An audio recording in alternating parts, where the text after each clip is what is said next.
High friends, welcome back to APGH ఆలిమాన్ YouTube channel. ఈ video Tata WPL మ్యాచ్కి సంబంధించి ఆఖరి ఫైనల్ మ్యాచ్కి సంబంధించి ఆర్సీబీ వర్సెస్ డీసీ మధ్య జరిగిన పోరాటము, కప్పు ఎవరు గెలిచారు, మ్యాచ్ ఎలా జరిగింది, ఓవర్ టు ఓవర్ నేను వివరించే ప్రయత్నం అయితే చేస్తాను. టాటా డబ్ల్యూపీఎల్ మ్యాచ్లు మొత్తం 22 మ్యాచ్లతోటి ఈ సీజన్ అయితే స్టార్ట్ అయింది. మొదటి 11 మ్యాచ్లు నవీ ముంబై డివై పాటిల్ స్టేడియంలో జరిగాయి. తర్వాత 11 మ్యాచ్లకి వడోదర బీసీఏ స్టేడియంలో మొత్తం ఏర్పాట్లు అయితే జరిగి 10 మ్యాచ్లు అయితే పూర్తిగా జరిగింది. అంటే మొత్తం 21 మ్యాచ్లు ఇప్పటివరకు పూర్తయినాయి. 22వ మ్యాచ్ జరుగుతున్నది. ఇది ఫైనల్ మ్యాచ్. ఫైనల్కి ఆర్సీబీ, రాయల్ ఛాలెంజర్స్ బెంగళూరు మరియు ఢిల్లీ కెప్టెన్స్ చేరుకున్నారు. ఢిల్లీ కెప్టెన్ జమీమా తొలిసారి కెప్టెన్సీ చేస్తున్నా కూడా తన అద్భుతంగా ముందు 3 సీజన్లో ఎలా ఫైనల్ అయితే చేరుకున్నారు అదేవిధంగా ఫైనల్ చేర్చుకోగలిగింది. తన టీంని కొత్తగా కెప్టెన్సీ చేస్తున్నా కూడా మంచి టీమ్ స్పిరిట్ తోటి మంచి కెప్టెన్సీని ప్రతిభని కనబరుస్తూ తన టీం అయితే ఫైనల్స్కి చేర్చుకోగలిగింది. అలాగే ఆర్సీబీ పరంగా చూసుకున్న కెప్టెన్ స్మృతి మందన అద్భుతంగా బ్యాటింగ్ చేస్తూనే మంచి కెప్టెన్గా, మంచి కూల్ కెప్టెన్గా ఎప్పుడు కూడా అందరితోటి కలిసిపోయే విధానంతో చాలా బాగా తన టీం అయితే నడిపించుకుంటూ ఫైనల్ అయితే చేర్చుకోగలిగింది. ఈ విధంగా ఆర్సీబీ మరియు డీసీ మధ్య ఈ పోరు అయితే జరుగుతుంది. డివై పాటిల్ స్టేడియం పిచ్ అంతా కూడా రెడ్ సాయిల్ పిచ్ కాబట్టి అక్కడ బాల్ బౌన్స్ బాగా అవటము, బ్యాటర్స్కి బాగా అనుకూలంగా ఉండడం జరుగుతూ వచ్చింది. ఇక్కడ ప్రస్తుతం బీసీఏ స్టేడియంలో ఫైనల్ మ్యాచ్ జరిగే చోట బాల్ బౌన్స్ అంతగా అవడం లేదు. అలాగే బ్లాక్ సాయిల్ పిచ్ కావడం వల్ల పిచ్లు మార్చుకుంటూ వచ్చినా కూడా పెద్దగా బాల్ బౌన్స్ అవ్వకుండా, అంటే బౌలర్స్కి ఎక్కువగా స్పిన్ చేసే బౌలర్స్కి స్లో బౌలింగ్ చేసే వాళ్ళకి బాగా అనుకూలంగా వస్తుంది. మంచి వికెట్లు కూడా వస్తున్నాయి స్పిన్ బౌలర్లకి. ఇలా బ్యాటర్లకి అంత అనుకూలంగా లేదు. డివై పాటిల్ స్టేడియం నవీ ముంబైలో చూసుకుంటే మంచి టార్గెట్ అయితే వస్తుంది. ఇక్కడ బీసీఏ స్టేడియం వడోదరలో అంత మంచి టార్గెట్ అయితే రావట్లేదు. ఇప్పుడు ఫైనల్ మ్యాచ్కి సంబంధించి ఇద్దరు సమూజీలుగానే కనిపిస్తున్నారు. ఆర్సీ మరియు డీసీ ఇరు జట్లకు సంబంధించి కూడా ముందు మ్యాచ్లు గెలిచి ఉన్నారు కాబట్టి సేమ్ అదే జట్లతోటి అదే టీము సభ్యులతోటి ఈ ప్లేయింగ్ 11 అయితే ఆడుతున్నారు. ఈ ప్లేయింగ్ 11లో మార్పులు ఏమీ లేకుండా ఆర్సీబీ మరియు డీసీ అలాగే ప్లేయింగ్ అయితే చేస్తున్నారు. ముఖ్యంగా ఈ టాస్ అనేది మంచి ముఖ్యమైన ఘట్టంగా ఉంటుంది కాబట్టి ఆర్సీబీ టాస్ గెలిచి ఫస్ట్ బౌలింగ్ అయితే ఎంచుకున్నారు. టార్గెట్ చేయడానికి ఈజీగా ఉంటుందని. ఈ విధంగా డీసీకి మొదట బ్యాటింగ్ చేసే అవకాశం అయితే వచ్చింది. డీసీ బ్యాటింగ్ పరంగా ఎలా ఉందనేది చూద్దాము. వీడియోకి వెళ్దాం. ఢిల్లీ క్యాపిటల్స్ బ్యాటింగ్ ఓపెనర్స్ గా షఫాలి, లిజెల్లీ లీ వచ్చారు క్రీజ్లోకి. ఆర్సీబీ మొదటి ఓవర్ బౌలింగ్ లారెన్ బెల్ అద్భుతమైన బౌలింగ్ అయితే చేస్తూ ఉంటుంది. ఎక్కువగా డాట్ బాల్స్ వేస్తూ ఉంటుంది. రన్స్ కూడా చాలా తక్కువగా ఇస్తుంది తన బౌలింగ్ లో. వడోదరలోని బీసీఏ స్టేడియంలో గ్రాండ్ ఫినాలే సంబరాలు ఏర్పాటు చేసిన విధానం, జరిగిన విధానం చాలా బాగుంది అనిపించింది. స్టేడియంలో చూడడానికి వచ్చిన ఆడియన్స్ తో గ్రౌండ్ స్టేడియంలోని ప్రతి ఏరియా కూడా ఫుల్ అయిపోయినట్టు అంతా ఆడియన్స్ తోటి నిండిపోయినట్టు కనిపిస్తుంది. అక్కడ ఒక కుర్చీ కూడా ఖాళీ ఉన్నట్టు కనిపించడం లేదు. గ్రౌండ్ లో పిచ్ పరంగా డీసీ టీం ముందు ఆడిన పిచ్ మీదనే ఈ మ్యాచ్ కూడా ఆడుతున్నందు వల్ల డీసీకి కొంత అడ్వాంటేజ్ ఉందని అనిపిస్తుంది. ఆర్సీబీ అలాంటి ఈ పిచ్ మీద ఆడే అవకాశం అయితే రాలేదు. ఈ గ్రౌండ్ లోని పిచ్ అంతా కూడా బ్లాక్ సాయిల్ పిచ్ కావడం వల్ల బాల్ ఎక్కువగా బౌన్స్ అవ్వదు. ఓపెనర్స్ చాలా జాగ్రత్తగా బ్యాట్ చేయాల్సి ఉంటుంది. మొదటి ఓవర్ పూర్తయ్యేటప్పటికి 5 రన్స్, రెండో ఓవర్ బౌలింగ్ చేయాలి. రెండో ఓవర్ పూర్తయ్యేటప్పటికి 8 రన్స్, మూడో over bowling Lauren Bell, 3 over పూర్తయ్యేటప్పటికి 9 రన్స్. లారెన్ బెల్ ఓవర్ లో ఒక రన్ మాత్రమే వచ్చింది. 4వ ఓవర్ బౌలింగ్ చేయాలి. 6 బాల్స్ కి 20 రన్స్ ఇచ్చారు సయాలి బౌలింగ్ లో. 4వ ఓవర్ పూర్తయ్యేటప్పటికి 29 రన్స్. 5వ ఓవర్ బౌలింగ్ లారెన్ బెల్ తన 3వ ఓవర్ బౌల్ చేయడానికి వచ్చారు. ఇప్పటికి 2 ఓవర్లు బౌల్ చేసి 6 రన్స్ మాత్రమే ఇచ్చారు. 5వ ఓవర్ పూర్తయ్యేటప్పటికి 36 రన్స్. 6వ ఓవర్ బౌలింగ్ తెల్లమ్మ అరుణ్ రెడ్డి, షఫాలి వర్మ 20 రన్స్, 13 బాల్స్ కి కీపర్ రిచర్డ్ బోస్ క్యాచ్ పట్టగా అవుట్ అయ్యారు. క్రీజులోకి లారా వోల్వర్త్ వచ్చారు. 6 ఓవర్ పూర్తయ్యేటప్పటికి 54 రన్స్, ఒక వికెట్ కోల్పోయింది డీసీ. పవర్ ప్లే పూర్తయింది. 7వ over bowling Shreyanka Patil 6 balls కి 19 రన్స్ ఇచ్చారు. 7 ఓవర్లు పూర్తయ్యేటప్పటికి 73 రన్స్, ఒక వికెట్ కోల్పోయింది డీసీ. 8వ ఓవర్ బౌలింగ్ డీ క్లార్క్ ద్వారా లిజెల్లీ 37 రన్స్, 30 బాల్స్ కి గ్రేస్ హ్యారిస్ క్యాచ్ పట్టగా అవుట్ అయ్యారు. ఇలా ఓపెనర్స్ ఇద్దరు కూడా డీసీ నుంచి అవుట్ అవడం జరిగింది. క్రీజులోకి కెప్టెన్ జమీమా వచ్చారు. డీ క్లార్క్ 6 బాల్స్ కి ఒక వికెట్ తీసి 2 రన్స్ మాత్రమే ఇచ్చారు తన ఓవర్లో. 8వ ఓవర్ పూర్తయ్యేటప్పటికి 75 రన్స్, 2 వికెట్లను కోల్పోయింది డీసీ. 9వ ఓవర్ బౌలింగ్ రాధా యాదవ్ 9వ ఓవర్ పూర్తయ్యేటప్పటికి 53 రన్స్, స్ట్రాటజిక్ టైమ్అవుట్. 10వ over bowling D Clarke run rate ప్రస్తుతానికి 9.22గా ఉంది. 10వ ఓవర్ పూర్తయ్యేటప్పటికి 94 రన్స్. 11వ ఓవర్ బౌలింగ్ అరుణతి 6 బాల్స్ కి 6 రన్స్ ఇచ్చారు. పర్లేదనిపించింది బౌలింగ్. 11వ ఓవర్లో పూర్తయ్యేటప్పటికి 100 రన్స్ పూర్తయ్యాయి డీసీకి. 12వ ఓవర్ బౌలింగ్ శ్రేయాంక పాటిల్ 12వ ఓవర్ పూర్తయ్యేటప్పటికి 113 రన్స్. 13వ ఓవర్ బౌలింగ్ అరుణతి 13వ ఓవర్ పూర్తయ్యేటప్పటికి 120 రన్స్. 14వ over bowling Radha Yadav, Laura Wolvaardt, Jemimah పరుగుల భాగస్వామ్యం 50 రన్స్ అయితే పూర్తి చేసుకోగలిగారు 34 బాల్స్ కి. 14వ ఓవర్ పూర్తయ్యేటప్పటికి 129 రన్స్ తోటి 2 వికెట్లు కోల్పోయి అద్భుతమైన బ్యాటింగ్ అయితే చేస్తున్నారు లారా వోల్వర్త్ మరియు జమీమా. ఇద్దరు క్రీజ్ లో బాగా స్టాండింగ్ నిలబడినట్టు అనిపిస్తుంది. 15వ over bowling D Clarke captain Jemimah 32 balls కి 50 రన్స్ చేసి తన అర్ధ సెంచరీ కూడా పూర్తి చేసుకోగలిగారు. 15వ ఓవర్ పూర్తయ్యేటప్పటికి 140 రన్స్. 16వ ఓవర్ బౌలింగ్ చేయాలి. జమీమా 37 బాల్స్ కి 57 రన్స్ చేసి బౌండరీ వద్ద డీ క్లార్క్ కు క్యాచ్ పట్టగా అవుట్ అయ్యారు. ఇలా డీసీ కెప్టెన్ 50 రన్స్ వద్ద అవుట్ అవడం జరిగింది. 3 వికెట్లు కోల్పోయింది డీసీ. 16 ఓవర్లు పూర్తయ్యేటప్పటికి 148 రన్స్ మాత్రం చేయగలిగారు. Strategic timeout. 16 ఓవర్ పూర్తయ్యేటప్పటికి 148 రన్స్ తోటి 3 వికెట్లను కోల్పోయి సుమారుగా ఉంది.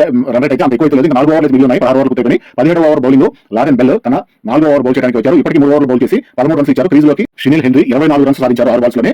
డీ క్లార్క్ వేసిన బౌలింగ్ ఎక్స్పెన్సివ్ ఓవర్ అనిపించింది. 19వ ఓవర్లో పూర్తయ్యేటప్పటికి 188 రన్స్ చేయగలిగింది డీసీ. 3 వికెట్లు కోల్పోయి 20వ ఓవర్ బౌలింగ్ చేయాలి. తన 4వ ఓవర్ బౌల్ చేయడానికి వచ్చారు. ఇప్పటికి 3 ఓవర్లు బౌల్ చేసి 31 రన్స్ ఇచ్చి 1 వికెట్ తీశారు.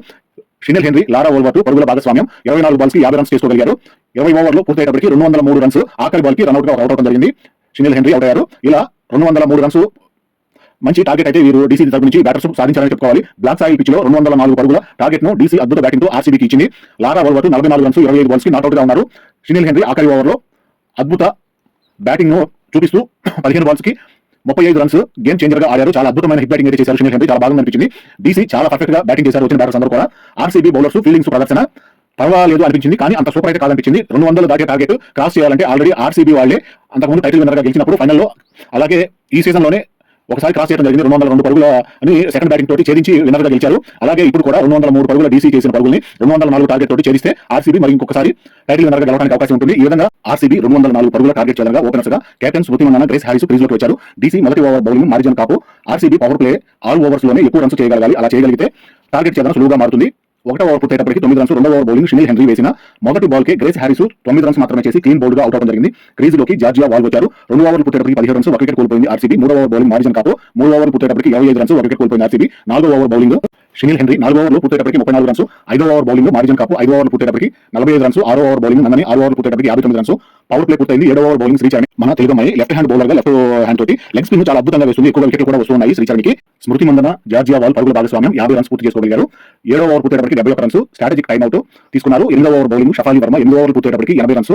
9వ ఓవర్ బౌలింగ్ మిన్నుమణి 9వ ఓవర్ పూర్తయ్యేటప్పటికి 91 రన్స్. 10వ ఓవర్ బౌలింగ్ నందని శర్మ 10 ఓవర్లు పూర్తయ్యేటప్పటికి 100 రన్స్ కరెక్ట్గా చేసుకోగలిగారు. ఇలా రన్ రేటు టార్గెట్ చేయడం వైపు ఈక్వల్ గా ఆర్సీబీ బ్యాటర్స్ స్మృతి మందన క్రీజ్ లో ఉండి అలాగే జార్జియా వాళ్ళు సహాయంతో రన్ రేట్ ని అద్భుతంగా అయితే సమంగా లాక్కుతూ ఉన్నారు. ఈ విధంగా బ్యాటింగ్ చేసే విధానం చాలా బాగుంది అనిపించింది. 11వ over bowling Shricharan left hand right hand batters crease లో ఉండటము కొంచెం డీసీ బౌలర్లకి తిమ్మగా ఉన్నట్టుగా అనిపించింది. వికెట్ తీయడంలో చాలా కష్టపడాల్సి వస్తుంది. వికెట్ అయితే దొరకలేదు. ఇలా డీసీకి ఖచ్చితంగా వికెట్ తీసుకోవాల్సిన అవసరం ఉంది. జార్జియా వాళ్ళు 50 రన్స్ 37 బాల్స్ కి తన అర్ధ సెంచరీ పూర్తి చేసుకున్నారు. 11వ ఓవర్లో పూర్తయ్యేటప్పటికి 109 రన్స్. 12వ ఓవర్ బౌలింగ్ స్నేహ రాణా స్మృతి మందన 50 రన్స్ 24 బాల్స్ కి తన అర్ధ సెంచరీ కూడా పూర్తి చేసుకోగలిగారు. ఈ విధంగా జార్జియా వాల్ మరియు స్మృతి మందన ఇద్దరు కూడా అర్ధ సెంచరీ పూర్తి చేసుకోవడం జరిగింది. లెఫ్ట్ రైట్ హ్యాండ్ బ్యాటర్స్ పరుగుల భాగస్వామ్యం 100 రన్స్ కూడా పూర్తి చేసుకోగలిగారు భాగస్వామ్యంలో. ఇలా 12వ ఓవర్లో పూర్తయ్యేటప్పటికి 123 రన్స్. 13వ ఓవర్ బౌలింగ్ షినిల్ హెన్రీ 13 ఓవర్లు పూర్తయ్యేటప్పటికి 135 రన్స్. 14వ ఓవర్ బౌలింగ్ పూర్తయ్యేటప్పటికి 150 రన్స్. 14 ఓవర్కి 150 రన్స్ చేయగలిగింది ఆర్సీబీ బ్యాటర్స్. 15వ ఓవర్ బౌలింగ్ మార్జిన్ కాపు 15 ఓవర్లు పూర్తయ్యేటప్పటికి 162 రన్స్. 16వ ఓవర్ బౌలింగ్ నందని 30 బాల్స్ కి 42 రన్స్ మాత్రమే కావాలి ఆర్సీబీ గెలుపు కోసం. స్మృతి మందన మరియు జార్జియా వాల్ పరుగుల భాగస్వామ్యం 150 రన్స్ పూర్తయింది. 16 ఓవర్లు పూర్తయ్యేటప్పటికి 169 రన్స్, 1 వికెట్ మాత్రమే కోల్పోయింది ఆర్సీబీ. Strategic timeout. 17వ ఓవర్ బౌలింగ్ మిన్నుమణి 165 పరుగుల భాగస్వామ్యంలో ఉన్న జార్జియా వాల్ మరియు స్మృతి మందనాల భాగస్వామ్యాన్ని ఆపుతున్నట్లుగా జార్జియా వాల్ 79 రన్స్ వద్ద 54 బాల్స్ కి షఫాలి క్యాచ్ పట్టగా అవుట్ అయ్యారు. క్రీజ్ లోకి రిచా ఘోష్ వచ్చారు. 17 ఓవర్లు పూర్తయ్యేటప్పటికి 177 రన్స్, 2 వికెట్లు కోల్పోయింది RCB. 18వ over bowling Nandani Sharma వేసిన బాల్ కి రిచా ఘోష్ 6 రన్స్ మాత్రమే చేసి మిన్నుమణి క్యాచ్ పట్టగా అవుట్ అయ్యారు. ఇలా ఆర్సీబీకి మరొక వికెట్ పడిపోయింది. డీసీకి కొంత గెలుపు మీద ఆశలు అయితే కలిగినాయని చెప్పుకోవాలి. కానీ టార్గెట్ మాత్రం ఎక్కువ దూరం అయితే లేదు. క్రీజ్ లోకి డీ క్లార్క్ వచ్చారు. 18 ఓవర్లు పూర్తయ్యేటప్పటికి 186 రన్స్, 3 వికెట్లు కోల్పోయింది RCB. 19వ over bowling Shinelle henry ద్వారా స్మృతి మందన 87 రన్స్, 41 బాల్స్ వద్ద క్లీన్ బౌల్డ్ గా అవుట్ అయ్యారు. ఇలా కెప్టెన్ స్మృతి మందన వికెట్ తీసే వరకు డీసీ బౌలర్లు శతవిధాల ప్రయత్నం చేస్తూ స్మృతి మందన అవుట్ అయిన తర్వాత కొంత ఓట కలిగిందని చెప్పుకోవాలి డీసీ టీం అందరికీ కూడా. ముఖ్యంగా స్మృతి మందన జార్జియా వాళ్ళు ఆడిన విధానం అద్భుతమని చెప్పుకోవాలి. 165 పరుగుల భాగస్వామ్యం అంటే ఇప్పటి వరకు WPL చరిత్రలోనే లేనంత పరుగుల భాగస్వామ్యం అయితే ఇచ్చారు. అది కూడా తక్కువ బాల్స్ లోనే వీళ్ళు 165 పరుగులు చేయడం జరిగింది. అద్భుతమని చెప్పుకోవాలి. స్మృతి మందన చేసిన పోరాటం మామూలు పోరాటం కాదు. మళ్ళీ ఇంకొకసారి సూపర్ ఉమెన్ గా తన టీం అయితే విజయ పదం వైపు నడిపించుకోగలిగారు స్మృతి మందన.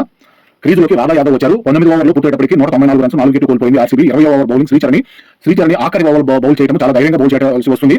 6 బాల్స్ కి 10 రన్స్ కావాలి ఆర్సీబీ విజయానికి.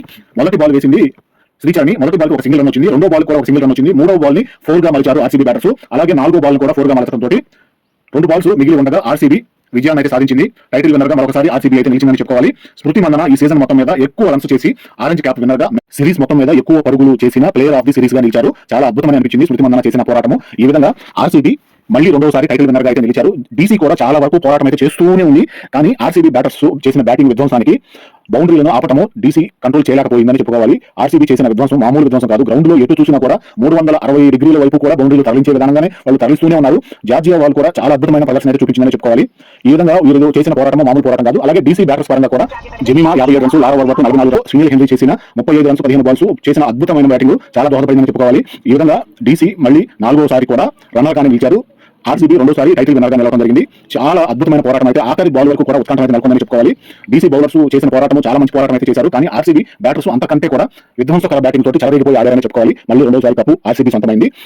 షినిల్ హెన్రీ లాంటి హిట్ బ్యాటర్స్ తోటి డీసీ కొంతవరకు సేఫ్ అయింది. అలాగే లారా వోల్వర్ట్ లాంటి బ్యాటర్స్ ద్వారా కొంతవరకు బ్యాటింగ్ పరంగా చాలా బాగా ఆడారనిపించినా కూడా బౌలింగ్ లో కొంత వికెట్ తీయడంలో ఫెయిల్ అవడం వల్ల 167 పరుగుల భాగస్వామ్యం స్మృతి మందన మరియు జార్జియా వాళ్ళు చేసిన పోరాటంకి డీసీ బౌలర్స్ తట్టుకోలేకపోయారని చెప్పుకోవాలి. ఇలా రెండోసారి ఆర్సీబీ టైటిల్ విన్నర్ గా చాలా సంతోషంగా ఉంది. వాళ్ళ టీమ్ మెంబర్స్ కానీ, టీం మేనేజ్మెంట్ కానీ, స్టేడియంలో మ్యాచ్ చూడడానికి వచ్చిన ఆర్సీబీ ఫ్యాన్స్ అందరూ కూడా ఆనందోత్సాహాల్లో మునిగిపోయారు. ఆఖరి బాల్లో చేసింగ్ విన్నింగ్ షాట్ రావడంతో అద్భుతమైన విజిల్స్ ఉత్సాహంతో చాలా ఆనందోత్సాహాల్లో మునిగిపోయారని చెప్పుకోవచ్చు ఆర్సీబీ ఫ్యాన్స్ అందరూ కూడా. ఇలా ఆర్సీబీ రెండోసారి టైటిల్ విన్నర్ గా నిలవడం చాలా బాగుంది అనిపించింది.